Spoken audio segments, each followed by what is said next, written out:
chers amis, bien bonjour, j'espère que vous allez bien. Aujourd'hui dans cette vidéo, nous allons faire ensemble une blouse d'été. Parce que oui, dans ma garde-robe, je n'ai pas de blouse d'été. En fait, j'ai très peu d'habits d'été parce que je sais jamais comment m'habiller en été. Je me suis dit que j'avais envie de me faire un top parce que je me rends compte qu'il me manque pas mal de tops. Donc j'ai décidé de me faire une petite blouse d'été, voilà. Alors c'est pas un tuto, c'est plus une sorte de défi, mais si vous avez des questions de couture, n'hésitez pas à me les poser en commentaire, je me ferai un plaisir de vous répondre. Alors je vais vous montrer un petit peu le style de blouse d'été que j'aimerais. Alors je me suis dit, je vais me lancer dans un magnifique mood board. Enfin, si on peut appeler ça un mood board, parce que c'est vrai, j'ai mis que 2 images. En fait, à la base, je me suis dit, tiens, je vais faire un mood board avec des trucs de Pinterest. Et après, je me suis dit, non, mais en fait, ça correspond pas à ce que je veux. Et du coup, je me suis dit, bah, je vais faire un petit croquis. C'est vraiment un croquis tout moche. Je pense pas que vous allez comprendre grand chose. Voilà. Donc en gros ma chemise serait une sorte de mélange entre ça et entre ça. Donc ce serait une blouse avec de la dentelle, 100% fait en dentelle. Je sais pas si je vais ajouter des parties toutes blanches, on verra. En tout cas je vais pas acheter de tissu exprès pour ça, je vais utiliser tous les tissus que j'ai. Et j'ai pas mal de vieilles dentelles, de vieux draps de grand-mère et tout. Et j'avais envie en fait d'upcycler ces textiles pour pouvoir faire quelque chose de sympathique. Du coup ce sera une blouse qui sera avec des longues manches, oui effectivement des longues manches pour l'été, mais vu que je vais utiliser un tissu très léger et je vais aussi utiliser un tissu qui sera transparent, donc de la dentelle transparente, ce qui fait que ce sera vraiment très léger sur les bras. Et aussi là j'ai fait des petits systèmes de, on peut appeler ça des lassages ou je ne sais quoi, qui me permettra en fait de remonter ces manches sur mon bras et pouvoir faire des manches courtes ou 3/4 un peu bouffantes. Et je me dis que ça peut être très sympathique. Ensuite elle sera relativement courte. Alors au début j'ai dessiné un décolleté comme ça carré, mais en fait j'ai envie que ce soit un décolleté droit parce que je trouve le décolleté de cette image là absolument magnifique. Du coup on fera un décolleté en V comme ça, accroché par quelques boutons avec le même système que ici parce que j'aimais bien le système, et avec des des morceaux de tissu qui vont partir comme ça dessous la poitrine. Et ici il y aura un truc qui va tout froncer pour que ça m'évite de devoir faire un patron très précis. Par rapport au patron, je vais utiliser des patrons qu'on a étudiés en cours l'année dernière pour faire un petit top. Donc je vais reprendre ces patrons là que je vais un petit peu modifier pour pouvoir avoir voilà, les dimensions exactes que je veux. J'espère que ça va pas foirer parce que la dernière fois que j'avais fait un truc défi pour une robe, pour moi ça n'avait pas marché. Je vous remets pas la vidéo, ça n'est clairement pas nécessaire, c'était affreux comme défi, j'ai tout raté. Enfin bon, de toute façon on peut pas toujours réussir, mais j'espère que ça va mieux se passer. Donc voilà, c'est parti, on va essayer de faire ça. J'ai fouillé dans mon gros classeur de l'année dernière, vous voyez comme il est énorme. En vrai je crois que je ferai une vidéo pour classer tous mes patrons parce que là j'ai 50 000 patrons dedans et je sais jamais où ils sont parce que c'est pas rangé. Enfin bref, c'est pas grave. Mais du coup j'ai trouvé le patron d'un petit haut qui est comme ça, donc c'est ce patron là.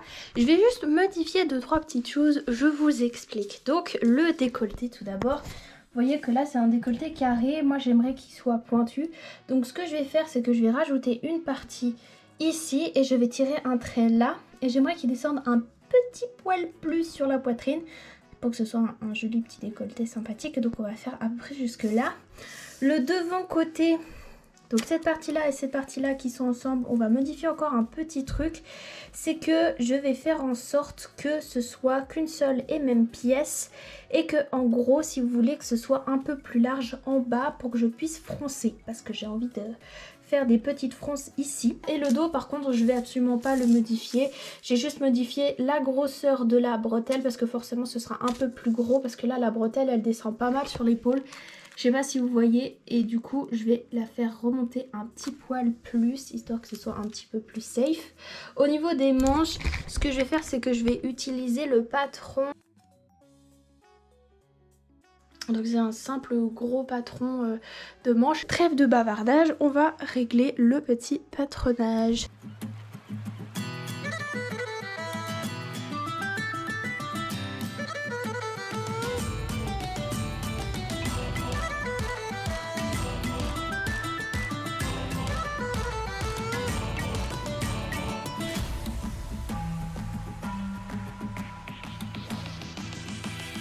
Alors j'ai terminé le patron du dos, donc comme je l'ai expliqué, j'ai rajouté ici, enfin j'ai modifié le décolleté dos avec un long décolleté ici. Je vais faire un petit ourlet parce que sur le truc d'origine, en fait, il n'y a pas d'ourlet. Il y a des biais, en fait, et quand il y a un biais, il n'y a pas besoin d'ourlet. Ici, pareil, ici, il n'y avait pas, en fait, de marge de couture, comme vous voyez ici, parce qu'à la base, on met un biais.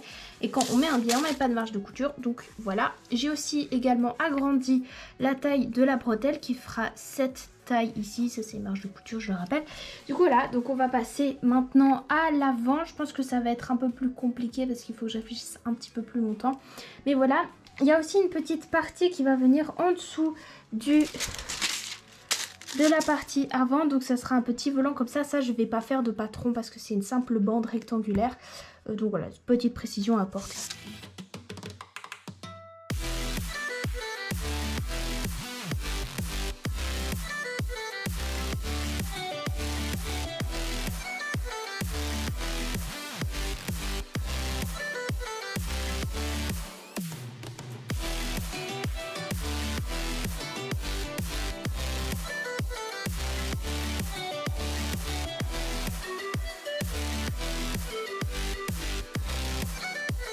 Et voici la partie du devant. Donc mes chers amis, je vais découper ces petits patrons et ensuite on va passer à la découpe. Je pense que je vais faire un maximum de trucs ici dans ma chambre parce que vous le verrez plus tard dans ma vidéo. Moi, mon atelier c'est le chenil, mais c'est le Capharnaüm. J'ai pas rangé depuis mes examens, du coup c'est le... Il y en a partout. Du coup je repousse en fait l'échéance d'aller là-bas en bas parce que en fait j'aime pas du tout travailler là en bas. J'ai hâte de changer d'atelier, ça va être trop bien. Pour le tissu, j'ai ces deux vieilles dentelles. Donc c'est là qui est pas mal parce que elle a vraiment, c'est vraiment un bout, on va dire, assez grand. Elle est très jolie aussi. J'aime beaucoup en fait la patine qui est là avec la couleur. Mais en fait, c'est que des bandes. Donc mon truc, il rentre, mais genre juste, vous voyez. Je pense que ça, c'est typiquement la partie que je vais utiliser pour ce que je vais mettre sous la poitrine ici. La petite bande ici, je pense que ce sera pas mal. Et en fait, j'étais en train de réfléchir, mais les finitions sur les bords, elles sont plutôt jolies, vous voyez. Du coup, je me dis, je pense que je vais pas faire d'ourlet. Je vais pas me casser la tête à faire un ourlet sur le décolleté dos et le décolleté devant. Bon, j'ai mis une marge, comme ça, si je voudrais refaire une fois avec l'ourlet, je pourrais. Mais je pense que je vais juste mettre sur les bords et ça ira très bien. Ça fera une bonne finition et je vais pas me casser la tête comme ça. Du coup, on va couper les parties devant, dos et ensuite on ira en bas.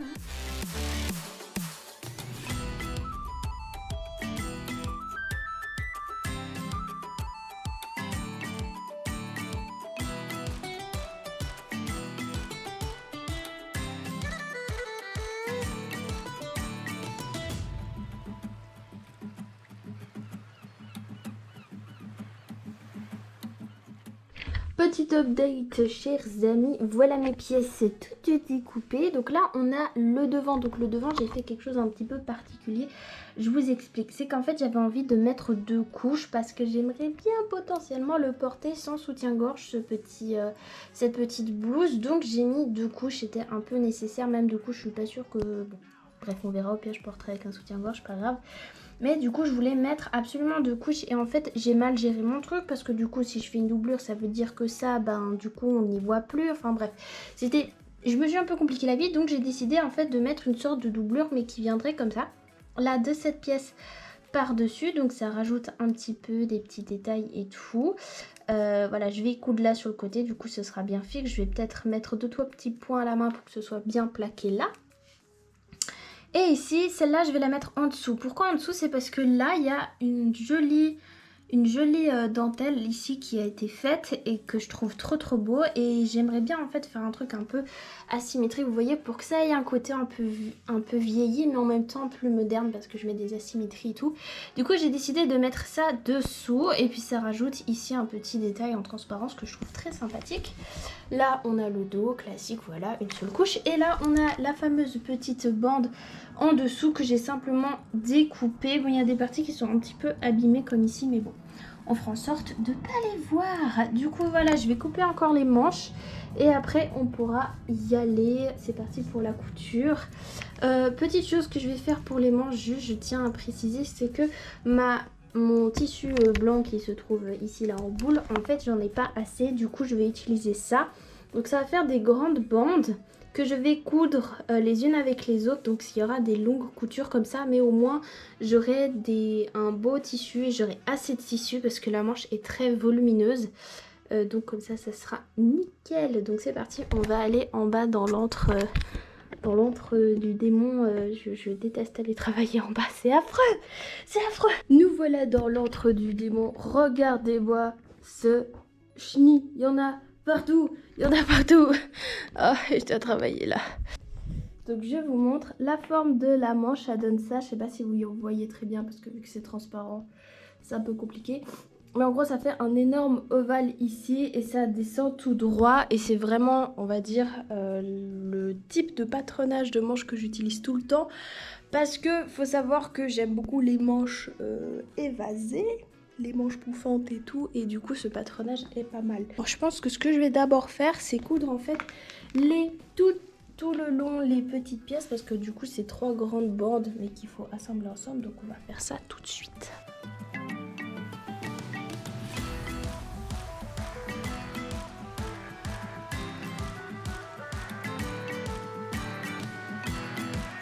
Maintenant que j'ai assemblé les différents morceaux de la manche, vous voyez, c'est tout assemblé. Je vais passer à la couture de tous les petits éléments, donc c'est-à-dire de la partie du haut, du dos, etc. Donc je vais tout assembler ensemble et après, ce que je vais faire, c'est que je vais intégrer les petits sillons pour permettre de mettre des lassages pour resserrer à certains endroits de la petite chemise. Pour l'instant, on va juste assembler chacune des pièces et après on mettra les petits sillons pour faire passer les fils. J'ai oublié de préciser qu'avant de coudre toutes les parties de la blouse, il fallait que je mette des petits élastiques pour créer la boutonnière pour l'avant de la blouse. Je les ai ensuite pris en sandwich entre les 2 morceaux de tissu, puis retourné et fait une couture pour une plus belle finition.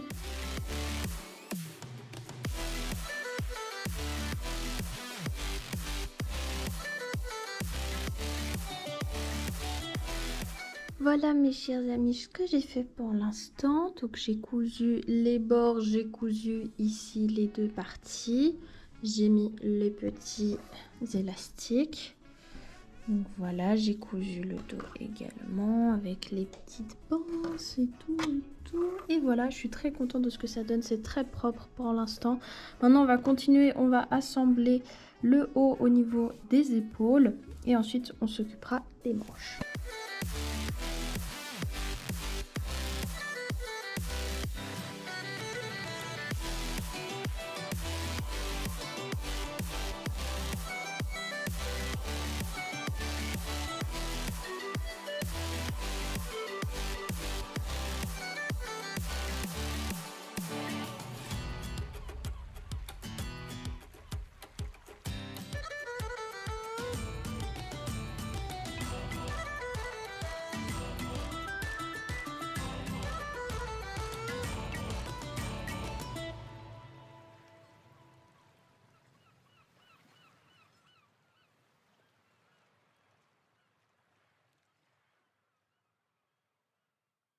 J'ai terminé les petites manches. Alors il y avait pas mal de choses à faire dessus. Fallait que je fasse un gros ourlet pour pouvoir passer à l'intérieur une bande pour resserrer au niveau du poignet. J'ai fait pareil, donc j'ai repassé une bande au milieu du bras, ça tombe à peu près au niveau du coude. Et là j'ai froncé le haut de la manche et du coup maintenant je vais coudre la manche au petit top.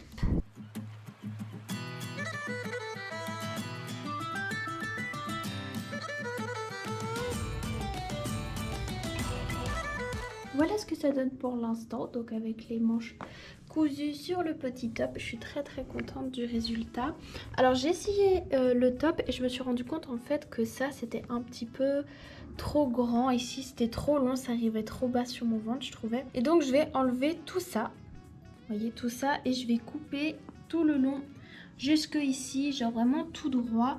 Et ensuite depuis là je rajouterai l'espèce de petit volant et également un sillon ici pour pouvoir resserrer, parce que évidemment là il est beaucoup trop grand en fait pour le tour de mon torse, genre ça flotte et tout, ça n'a pas de tenue, mais c'était voulu forcément.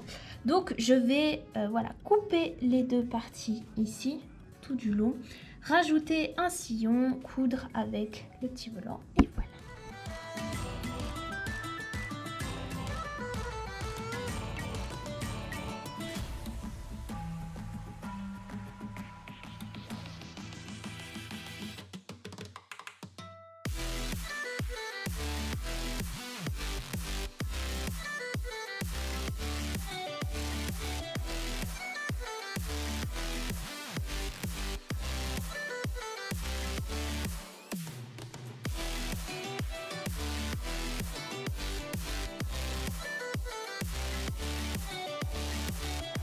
Alors mes chers amis, j'ai terminé de mettre les petites bandes à l'intérieur de mes sillons, je peux appeler ça comme ça. Je suis très contente, ça donne tout à fait l'effet que je veux. Froncer tout, aussi au niveau du coude, c'est nickel. Et on passe à la dernière étape, à la couture des boutons.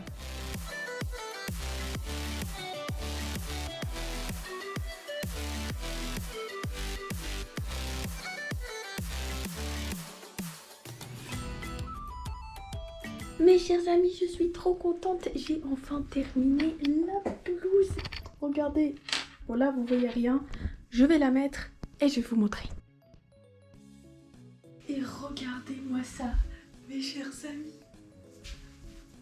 Qu'est-ce que vous en pensez? Dites-moi en commentaire qu'est-ce que vous pensez de ma blouse. Je suis trop contente, elle est trop belle, regardez-moi cet effet. Absolument incroyable. Oui, alors je sais, je suis en training parce que je prévois de faire une vidéo tenue avec cette blouse où je ferai 3 tenues différentes avec cette même blouse. Donc c'est pour ça que je vais juste à mon petit training de base, comme ça je spoile pas une prochaine potentielle future vidéo. Mais en tout cas, moi je suis beaucoup trop fan de cette blouse, ça va trop bien, c'est exactement ce que je voulais que ça donne, genre c'est incroyable. Regardez là le petit volant ici avec le petit cordon pour resserrer là, ça fonce un peu. Hop, ici le dos avec, j'enlève mes cheveux, avec le décolleté. Je suis trop contente. Dites-moi en commentaire ce que vous en pensez. Mettez-moi une note sur ce que vous voulez de cette blouse. Je suis trop contente. Genre j'adore les manches comme ça avec le truc resserré ici. C'est trop bien. Les petits nœuds et tout. Ici aussi, genre c'est trop bien. Et voilà, je suis trop contente d'avoir redonné vie à de la vieille dentelle. Il y a tout qui est 100% récupéré. Je n'ai absolument rien acheté. J'ai fait cette blouse en 3 jours. J'aurais pu la faire en 2 si j'avais été un peu plus concentrée parce que je suis quelqu'un qui m'éparpille un petit peu. Mais je suis vraiment trop contente, enfin j'ai la blouse d'été de mes rêves. Bon, j'avais dit que je pourrais la porter sans soutien-gorge, je ne peux clairement pas la porter sans soutien-gorge. Mais c'est pas grave, avec mon petit soutien-gorge en dentelle noire dessous, ça fait très bien. J'ai 2-3 aussi petites tops en dentelle que je peux mettre dessous. De toute façon ça, on verra dans une prochaine vidéo tenue. En tout cas, mes chers amis, j'espère que cette vidéo vous aura plu, qu'elle vous aura inspiré, incité à réutiliser de vieux vêtements. Oui, je parle en me montrant aussi en même temps. En tout cas, je vous fais de gros bisous, que votre vie vous soit favorable et à la prochaine. Ciao!